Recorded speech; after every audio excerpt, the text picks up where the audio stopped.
Mayor Duterte, fast talk po ito. Yes or no? Kung paliwanag, sandali lang po. Magandang ehemplo ba kayo sa kabataan? Yes. Sa I restored public order in my city and everybody is safe. Anong posisyon sa gabinete ang ibibigay nyo sa babae? Tourism, pati, well, if she's really bright, finance. Name your top campaign contributors. Sino siya? Nasa bukid, ma'am. Anong pangalan, sir?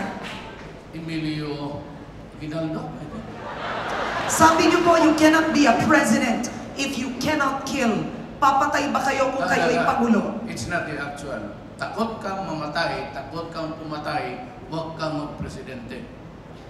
Anong sitwasyon ang posibleng mag-udyok sa inyo para magdeklara ng martial law? Well, rebellion, lawless violence, and rebellion, lawless So, violence. posible ang martial law sa panunungkulan nyo?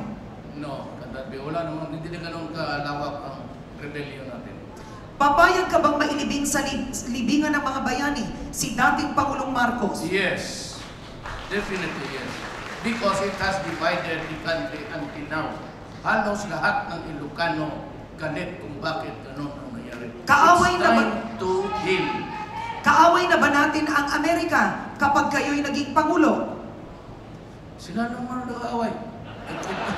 It was a response to a question coming from media.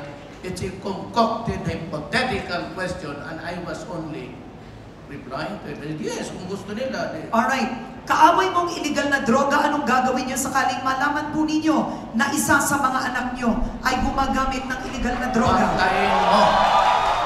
May anak po ba kayong nalulong o gumamit ng illegal na droga? Everything is okay. Everybody is okay, sir. My order is, even if it is a member of people, kill him. Alright.